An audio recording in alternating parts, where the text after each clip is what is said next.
Welcome to the Tesla Economist. Please hit the thumbs up and remember to subscribe. You can also follow me on Twitter and talk to me on Patreon. Auto companies are going to such extremes these days to make sure they cover every possible variant a consumer might want. Take BMW for example. It's a good example, as they keep all their model IDs very tidy and easy to understand. BMW start with a 1 Series, which is their compact hatchback. They have this in 2 and 4 door, along with an X1, which is the crossover version. Already, that is 3 shapes of car. They then have a 2 Series, which is a coupe, but they also have a 4-door version too, and of course, an X2. BMW has 8 series in total, and almost all series have a 2-door, 4-door, station wagon, convertible, crossover or SUV variant. Oh, and of course, how could we forget the hideous little i3? At a guess, BMW must have about 25 different model shapes. Oh, and no pickup truck. Tesla has just 4 of current, with a pickup truck on the way. Do you think Tesla are going to make 25 different models? Absolutely not. It simply takes too long to launch that many models, and Tesla has far more important missions ahead.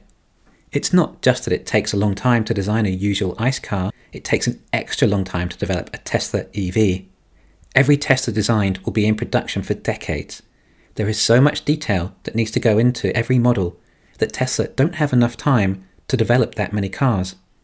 If Tesla spent less time designing a car, then it would end up being too expensive with not enough range to compete on the mass scale that Tesla is seeking, a mass scale of auto sales reach we've not seen since Henry Ford's Model T. Tesla spend this much time, effort, resources and investment that end up with products that are so good that you don't need to be upset that you don't have 2 inches more legroom, or it has 4 doors instead of 2.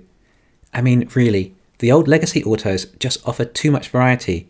It's not necessary, and consumers have become spoilt.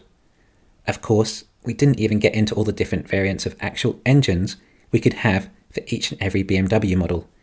Wow, that sure is a lot of SKUs to have to deal with. I would say over 100, compared to Tesla at around 10.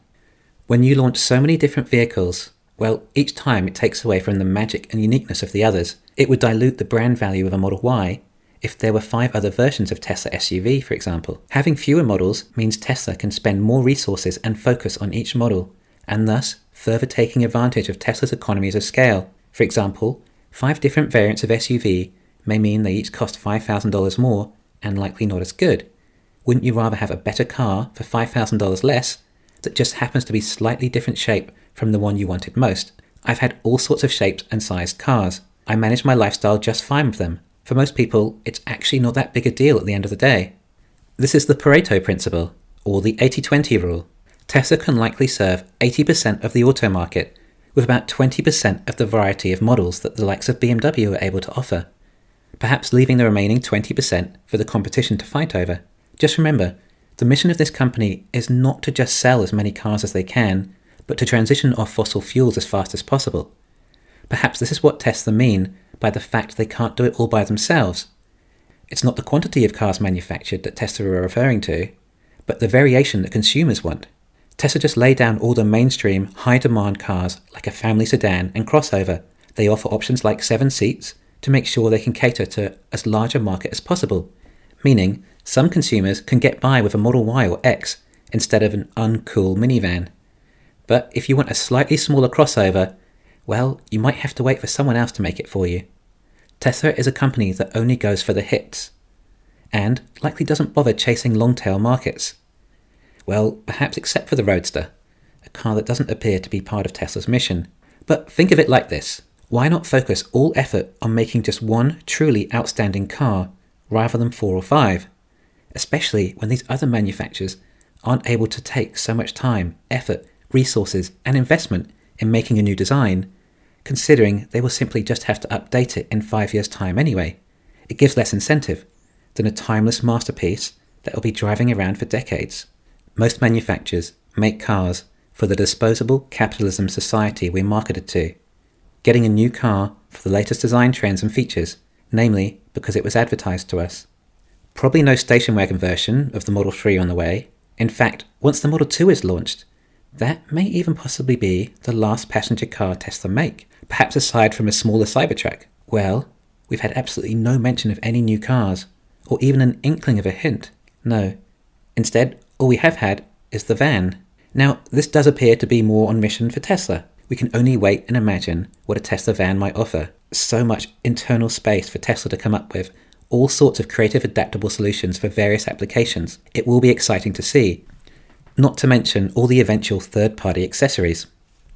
And once the Model 2 is launched, in reality, the only mainstream vehicle body they're missing is a coupe or convertible, excluding the Roadster, of course. I mean an affordable coupe, at around Model Y pricing. This would also be a seriously cool car. A cyber coupe could be a really cool possibility, but I'm not sure if that will ever surface. I mean, there is no real necessity for a coupe, aside from looks, that a Model 3 Performance couldn't really do. Of course, the semi-truck too is paramount to Tesla's mission, but this vehicle gets so neglected due to its enormous consumption of batteries. Hopefully, we will start seeing these be delivered next year possibly, and ramped up significantly in a few years. They're going to require so many batteries, and unfortunately, all with high nickel content in the cathodes. Therefore, to further the mission, I would say Tesla would more likely start getting into something like electric shipping. That would have much more impact on climate change than Tesla designing some cool convertible. Well, I say an electric ship, but I really mean a renewable energy-powered ship. And yes, of course, the electric plane too, but there may be too much opportunity cost in such a project, where resources could be applied elsewhere with a better result. There is also this little matter of FSD. If Tesla have secured the market share sufficient to what is required for their mission, then it should be within Tesla's mission to offer their FSD to all the other competition. Of course, Tesla would receive income from the FSD, but its purpose should be to simply make driving safer and reduce fatalities. Of course, perhaps the government might end up opening that up anyway. Perhaps once Tesla has completed this range of transport, then they will focus more on the much neglected energy business and leave the rest of the EV market to whomever can deliver something half decent within the niches Tesla left open. The auto market is huge. Tesla can't manage it all by themselves. Right now, we see Tesla as a car company, which is fair, as that's where just about all their income is generated. But remember, they're just getting started now. They've only been in the big leagues for just over a year, as far as market valuation is concerned. We hope, eventually, Tesla will demonstrate to us that they're much more than a car company and bring out their energy business, complemented with robotics and AI. With one company that can revolutionize the world for us against the legacy systems that are holding back our standard of living whilst destroying our planet. Thanks for listening. Please hit the thumbs up and subscribe. You can also follow me on Twitter and talk to me on Patreon.